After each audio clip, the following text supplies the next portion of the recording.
சரி, இப்போ deep learning and neural network.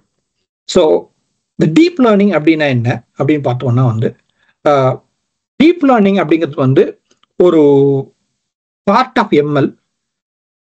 அது எப்படின்னா வந்து multi layer neural network use பண்ணி பண்ணக்கூடியது. ஒரு விஷயத்தையே இன்னும் நல்ல அதிகமான அளவுல கத்துக்கிட்டா எப்படி இருக்கும், டீப்பா கத்துக்கோ அப்படின்னு சொல்லுவாங்கல்ல, மாஸ்டர் ஆயிடு அப்படிம்பாங்கல்ல, அது மாதிரின்னு வச்சுக்கோங்களேன். Okay, so complex data. Okay, so like இமேஜா இருக்கலாம், ஆடியோவா இருக்கலாம், வீடியோவா இருக்கலாம், இந்த மாதிரி விஷயங்களை வந்து அண்டர்ஸ்டாண்ட் பண்ணிக்கிறது. அப்புறம் நேச்சுரல் லாங்குவேஜ் அண்டர்ஸ்டாண்ட் பண்ணிக்கிறது. அண்ட் லாங்குவேஜ் அண்டர்ஸ்டாண்ட் பண்றது அவ்வளோ ஈஸி இல்லை. அது ஏங்கிறது நான் அடுத்து பின்னாடி வரும்போது உங்களுக்கு சொல்லும்போது உங்களுக்கு புரியும்.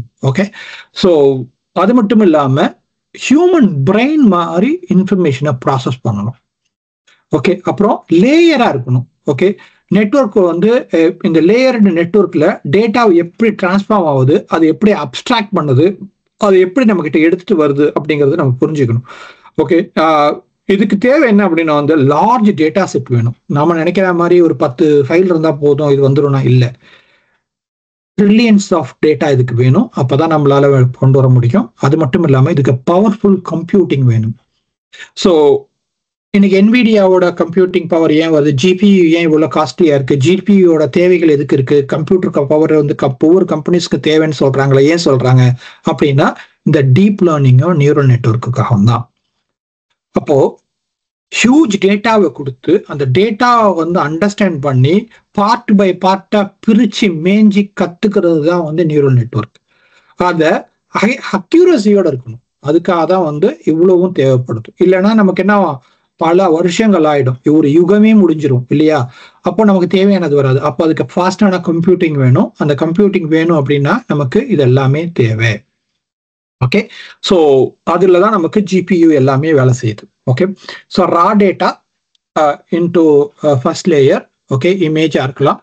அப்புறம் எக்ஸ்ட்ராக்டா வந்து ப்ராக்ரஸிவா வந்து அந்த ஃபீச்சரை நம்ம கொண்டு வரணும். ஃபைனல் லேயர் வந்து நமக்கு அவுட்புட்டா வரும்.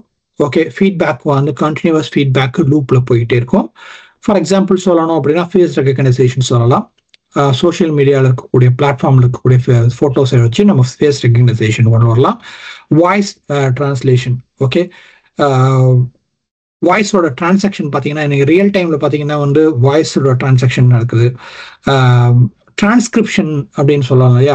ஃபார் எக்ஸாம்பிள் இன்னைக்கு மைக்ரோசாஃப்ட் டீம்ஸ்ல போயிட்டு நீங்க மீட்டிங் நோட்ஸ் பார்த்தீங்கன்னா மீட்டிங் நோட்ஸ்ல வந்து யூஸ்வலா எப்படி இருக்கு, அந்த நோட்ஸ் வந்து உங்களுக்கு சம்மரைஸா கொடுத்தது, யாரு எந்த நிமிஷத்துல என்ன பேசணும் அப்படிங்கிறது வரைக்கும் எடுத்து கொடுக்குது. ஓகே, ஸோ நம்ம பேசுறது வந்து டிரான்ஸ்கிரிப்ட் பண்ணி நமக்கு எடுத்து கொடுக்கக்கூடிய விஷயங்கள் இருக்கிறதுனால இது அந்த விஷயத்துல பெரிய இதா இருக்கு. இப்போ இது இன்னும் டெவலப்பா இன்னும் நம்ம நேரடியா இன்னும் நிறைய தெரிஞ்சுக்கணும் அப்படின்னா எம்எல்ல பொறுத்த வரைக்கும் எப்படின்னா ஒரு இன்புட் கொடுப்போம், அது என்னன்னு நம்ம சொல்லுவோம், அதோட ஃபீச்சர்ஸ்லாம் என்னன்னு சொல்லுவோம். ஃபார் எக்ஸாம்பிள் வந்து கார்னா எப்படி இருக்கும், இந்த கார்னா எப்படி இருக்கும், ஒரு நாய்னா எப்படி இருக்கும், பூனைன்னா எப்படி இருக்கும் அப்படின்னு அந்த ஃபீச்சரை வந்து நம்ம எக்ஸ்ட்ராக்ட் பண்ணி அதுக்கு சொல்லுவோம். சொன்னதுக்கு அப்புறம் அது என்ன பண்ணும், கிளாசிஃபை பண்ணிட்டு அது ஐடென்டிஃபை பண்ணிட்டு காரா இல்லையா அப்படின்னு நமக்கு அவுட்புட் கொடுக்கும். ஓகே, அதுதான் எம்எல். டீப் லேர்னிங் அப்படிங்கிறது என்னன்னா நாம காரோட இமேஜை மட்டும்தான் கொடுப்போம், அதுவே என்ன பண்ணும்னா இந்த ஃபீச்சர் எல்லாத்தையுமே எக்ஸ்ட்ராக்ட் பண்ணிட்டு அதுவே கிளாசிஃபை பண்ணிட்டு அந்த கிளாசிஃபிகேஷன்ல பார்த்துட்டு என்ன கார் இது, என்ன டைப் ஆஃப் கார் இது அப்படிங்கிற டீட்டெயில் வரைக்கும் எடுத்து நமக்கு அதை கொடுக்கணும். அது எந்த லாங்குவேஜ்ல வேணுமோ இருக்கலாம், அது படமாவும் இருக்கலாம், டெக்ஸ்டாவும் இருக்கலாம், வீடியோவும் இருக்கலாம், எனிதிங் ரைட். எல்லாத்தையும் பண்ணி அதுல இருந்து நமக்கு கொடுக்கக்கூடிய அவுட்புட்டை தான் நம்ம என்ன சொல்றோம்னா வந்து டீப் லேர்னிங்கிறோம். இப்போ உங்களுக்கு ஓரளவுக்கு புரிஞ்சிருக்கும் எம்எல்னா என்ன, டீப் லேர்னிங்னா என்ன அப்படிங்கிறது உங்களுக்கு ஓரளவுக்கு புரிஞ்சிருக்கும் நம்புறேன். நம்மள புரியல அப்படின்னா திரும்பவும் கேளுங்க, திரும்பவும் பாருங்க, அப்பதான் இது புரியும். ஓகே, ஒரு நைட்ல இது புரியக்கூடிய விஷயம் இல்லை. ஸோ இன்னொரு எக்ஸாம்பிள் பார்த்தோம். இப்போ எம்எல்ல பொறுத்த வரைக்கும் நான் கார் கொடுக்குறேன், காருடைய 4 டயர் இருக்கும், முன்னாடி ஒரு பல்பு இருக்கும், அதுக்கு ஃப்ரண்ட்ல வந்து கண்ணாடி இப்படி இருக்கும் அப்படின்னு நான் வந்து ஃபீச்சர் எக்ஸ்ட்ராக்ட் பண்ணலாம். எக்ஸ்ட்ராக்ட் பண்ணி அப்புறம் நான் வந்து கிளாசிஃபிகேஷன்ல கொடுத்தேன் அப்படின்னா எனக்கு இது கார்னு சொல்லும். டீப் லேர்னிங்கை பொறுத்த வரைக்கும் அதை நான் பண்ண தேவையில்லை, ஆட்டோமேட்டிக்கா அது எனக்கு எடுத்துட்டு வரும். ஓகே, இப்போ இந்த டீப் லேர்னிங்ல நியூரல் நெட்வொர்க் தான் வந்து ரொம்ப இம்பார்ட்டன்ட் அப்படி சொன்னேன். அப்போ நியூரல் நெட்வொர்க் அப்படிங்கிறது எப்படி வேலை செய்யுது அப்படின்னு பார்த்தீங்கன்னா, ஒரு இன்புட் டேட்டாவை நம்ம கொடுத்தோம் அப்படின்னா அந்த இன்புட் டேட்டாவை எடுத்துட்டு அதை வந்து 0, 1, 2, 3 n அப்படின்னு பிரிச்சுட்டு அதை வந்து நமக்கு ஒரு ஃபங்க்ஷனல் ஆக்டிவ் ஃபங்க்ஷனில் எடுத்துட்டு போயிட்டு அதை ப்ராசஸ் பண்ணி நமக்கு அவுட்புட்டாக கொடுக்குது. அது என்ன சொல்லுவோம்? அதுக்கு பேரு பர்செப்ஷன் அப்படின்னு சொல்லுவோம். ஓகே, இந்த பர்செப்ஷனை உருவாக்கி அதுலேருந்து அதை நமக்கு கொண்டு வந்து கொடுக்குது.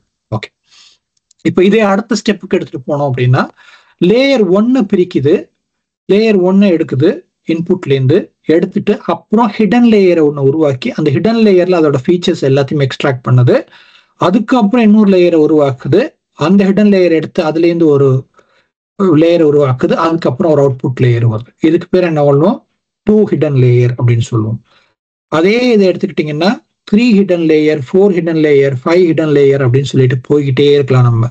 ஓகே, இப்போ இது மாதிரி நிறைய லேயர்ஸ் உருவாக்கி நம்ம மனுஷனுடைய மூளை எப்படி வேலை செய்தோ அந்த மாதிரி இந்த விஷயத்தை உருவாக்கி நமக்கு கொடுக்கக்கூடியதை நம்ம என்ன சொல்றோம்னா வந்து டீப் லேர்னிங் அப்படின்னு சொல்றோம். இப்போ இந்த டீப் லேர்னிங்னா என்ன அப்படின்னு பார்த்துட்டோம். இது வரைக்கும் நம்ம பார்த்ததில்ல அப்படின்னு சொல்லணும்னா சிம்பிளா நான் உங்களுக்கு சொல்லணும் அப்படின்னா, நாம இது வரைக்கும் நாம தெரிஞ்சுக்கிட்ட விஷயத்துல நாம ஆர்டிஃபிஷியல் இன்டெலிஜென்ட் அப்படின்னா என்ன, ஹை லெவலா அது என்ன செய்யும், மெஷின் லேர்னிங்னா என்ன, டீப் லேர்னிங்னா என்ன, ஜெனரேட்டிவ் ஏஐனா என்ன அப்படிங்கிறத நம்ம தெரிஞ்சுக்கிட்டோம். இப்போ இன்னும் ஃபர்தரா நம்ம என்ன பண்ண போறோம்னா டபுள் கிளிக் பண்ணி உள்ள போறோம். ஓகே, உள்ள போறதுக்கு முன்னாடி